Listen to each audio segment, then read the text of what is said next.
থেকে ঐক্যর মধ্য দিয়ে ঐক্যবদ্ধভাবে জেলা পর্যায় পর্যন্ত এমন নেতৃত্ব আপনাদের আনা উচিত যে ভবিষ্যতে জনাব তারেক রহমানকে দেশ বাংলাদেশ গড়তে, রাজবাড়ির উন্নয়ন করতে, রাজবাড়িতে একটি শক্তিশালী ধানের শীষের ঘাঁটি তৈরি করতে সাহায্য করবে।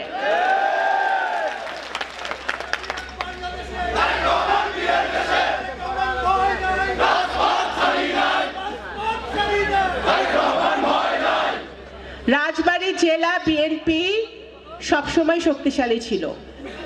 রাজবাড়িতে যে দুটো নির্বাচনী এলাকা আছে সবসময় ধানের শীষের ঘাঁটি হিসেবে পরিচিত।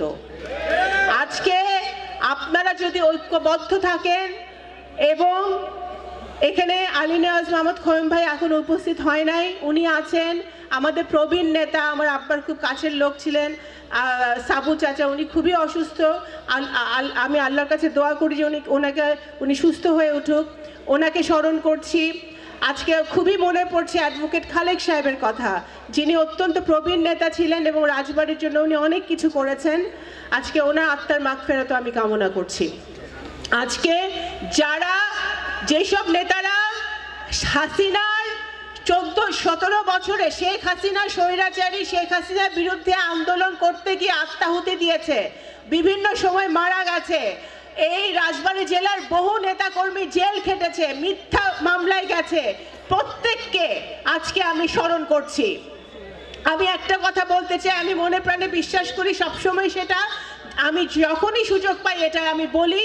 সেদিন আমার সুযোগ হয়েছিল ভারপ্রাপ্ত চেয়ারম্যান সাহেবের সামনেও আমি একই কথা বলেছি যে আমাদের এই 5ই আগস্টের পরে, হাসিনা পালিয়ে যাওয়ার পরে অনেক নতুন বিএনপি হয়তো জন্ম হয়েছে, অনেক আওয়ামী লীগ এখন বিএনপিতে এসে মিশতে চায়, কিন্তু 17 বছর আমাদের যেসব নেতা কর্মীরা দলের বিপদের সময় তারেক রহমানের পাশে থেকে, তার সাথে থেকে, তার আদর্শে আদর্শিত হয়ে বেগম খালেদা জিয়ার নেতৃত্বে, তারেক রহমানের নেতৃত্বে মাঠে ছিল, আন্দোলন করেছে, প্রত্যেকটি কর্মসূচিতে অংশগ্রহণ করেছে, গুলি খেয়েছে, টিয়ার গ্যাস খেয়েছে, তাদের সেই তৃণমূলের নেতা কর্মীদেরকে আমাদের ভুলে গেলে চলবে না, তাদেরকে আমাদের প্রাধান্য দিতে হবে।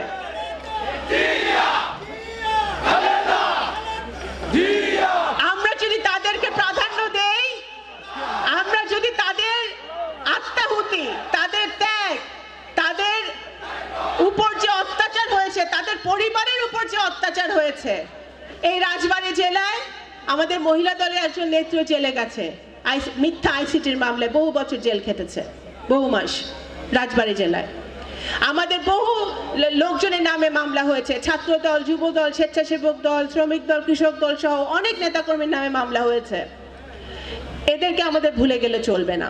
সুতরাং তৃণমূলে যারা আছে, যারা দলের বিপদের সময় বেইমানি করে নাই, যারা দলের সাথে ছিল, যারা ফ্যাসিবাদের বিরুদ্ধে আন্দোলন করেছে, ভয় পায় নাই, তাদের কথা আমাদের মনে রাখতে হবে। আজকে একটি নতুন বাংলাদেশ গড়ার সুযোগ হয়েছে। আপনারা দেখছেন দেশনায়ক তারেক রহমান, উনি একটি নতুন বাংলাদেশ গড়ার জন্যে, বাংলাদেশের ভবিষ্যতে যদি একটি সুষ্ঠু ভোটের আয়োজন যখন হবে, যখন বিএনপি সরকার গঠন করার সুযোগ পাবে, তখন বিএনপি বাংলাদেশের জনগণের জন্য, বাংলাদেশের নতুন প্রজন্মের জন্য, বাংলাদেশের ভবিষ্যৎ প্রজন্মের জন্য বিএনপি কি কি কাজ করবে, সেই 31 দফা সারা বাংলাদেশের রাজবাড়ী সহ আমরা ছড়িয়ে দিচ্ছি না? আপনারা সেই 31 দফা নিশ্চয়ই দেখেছেন। আজকে তারেক রহমান সাহেব, দেশনেত্রী বেগম খালেদা জিয়া সেই রাষ্ট্র কাঠামো সংস্কার, শিক্ষা, স্বাস্থ্য সহ সকল পর্যায়ে, এই যুব উন্নয়ন থেকে শুরু করে সকল পর্যায়ে নারীদের জন্য, আমাদের